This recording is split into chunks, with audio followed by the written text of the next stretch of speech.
always like to come from life, you know, whether I'm doing an aging makeup on a person, I will have dozens of photos and I will sample what I like most out of each one.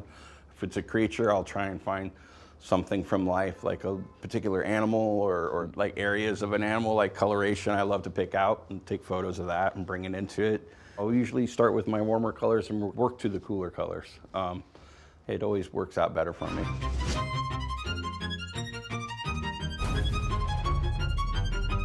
I started out in the industry. I'd work in small shops, and then I worked my way up to bigger shops where you get a little bit more departmentalized. I found that I'd be either in the foam room or the sculpting room or the whatever room you decide to throw me in. And which was great. I really enjoy working in the lab, and it was really difficult to make that transition to being a lab guy to a makeup guy. People look at you in a different eye, I think, when you're in a mold shop for 3 years, and then you're like, hey, I'm a makeup artist. And I remember making that transition, and I started doing makeup, and people were confused, like I thought you were a lab guy. To keep things fresh for The Walking Dead, it went on and on and on, that show. So I think each season, we would end the season with a wish list to go into the next season. And I think by season 4 and 5, we really got it dialed down what we wanted for the makeups. In the first season, we were playing around with transfers. We found out it didn't really work all that well with the heat in Georgia. And with costumes, it would roll off. And we tried silicone, and silicone was great, but it only worked for generic. Silicone doesn't buckle and move and dart the way foam does. And also, again, in Georgia heat, we were just fighting sweat blisters, and so ultimately we used foam. The first couple seasons, we'd have some pieces, we were trying to break it down. We'd have like a face and a neck, and then the next season, it'd be great if we had a back of the neck, because we were putting ball caps on pretty much everybody. So we would have to throw these ball caps on so fast that they're covering their ears and the back of their neck, and they weren't pretty ball caps. They were just enough to get the hair down and have a surface for us to glue to.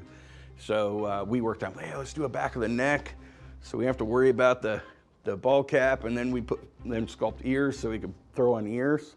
It's one less thing to clean up at the end of the night. If everybody's ever cleaned an ear with packs, you want to use fake ears.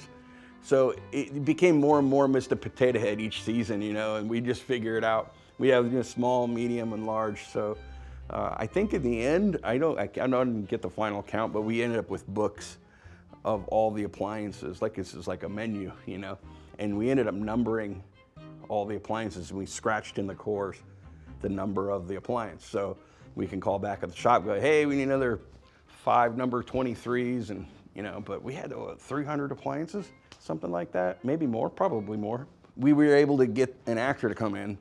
They'd sit down, and we'd size them up. You're a number 4 neck and an 18 forehead, and we had it down really fast. So we had an hour and a half typically to do a makeup, and we had to be very proficient, very fast. I was on the set of Hostel 2, and the director, Eli Roth, had made this interesting request.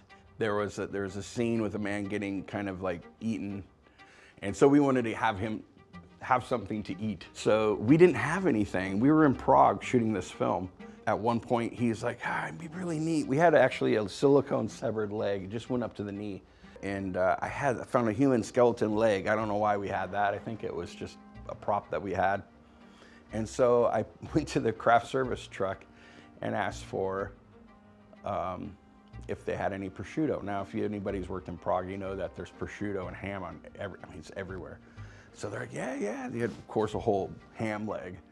And I said, I'll buy the ham leg off you. Can you cut it up in 1/4-inch slabs? Just give me everything. And they're like, sure. So they cut me the whole leg. I had a big pan of prosciutto. Went back. I took some anatomy books of a human leg, and I proceeded to sculpt it out of prosciutto and sculpted all the muscles. So it looked, in the end of the feet and everything, just so it looked like he'd skinned all the skin off his leg. And then I left an area that he could actually take and cut away and walk over, put it on his plate, and he walks over and he sits down and he actually eats it. So we were able to do it with multiple takes. Now, Eli requested this the day before. I did this on my own, and I came in the next day, And I walked in, I go, here, like this? And he went, his mind was blown. Made the director happy, everyone was happy. So sometimes you gotta think on your toes a little bit and think way outside the box, you know? I was working at K&B Effects, and Greg Nicotero comes to me and he says, there's this gag in the film where this character who likes to carve swastikas in the Nazis' heads. So they're basically maimed for life with this symbol on their forehead. I created some transfer scars for all the soldiers that they showed. But at one point, they want to see the actual carving in Christoph Waltz's head. And he goes, how would you achieve this? I go, well, I'd make a dummy head, I'd make a puppet head. And he's like, no, he wants it on the actor. I go, I go, well, maybe a blood knife. He goes, nah, he wants to see it cut. I'm like, hey. So I had to figure out a way to make an appliance that will sit on Christoph Waltz's head and be able to cut the swastika in the head and bleed.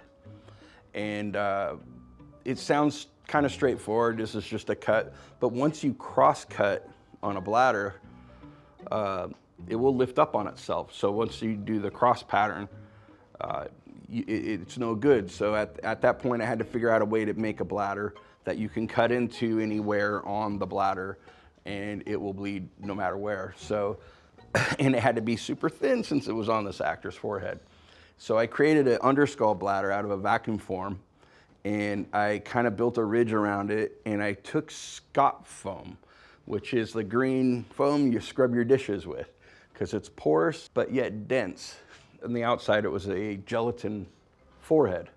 So it's all these pieces. You had the vacuum form, Scott foam, had a tube going out one end, coming out the other, really fine like cable housing type size tubing.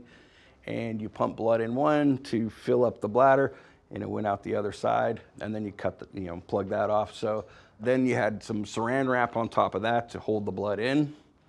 And then you glue the gelatin on top of the saran wrap. So it was all these layers, but they were only maybe a 1/4 inch thick.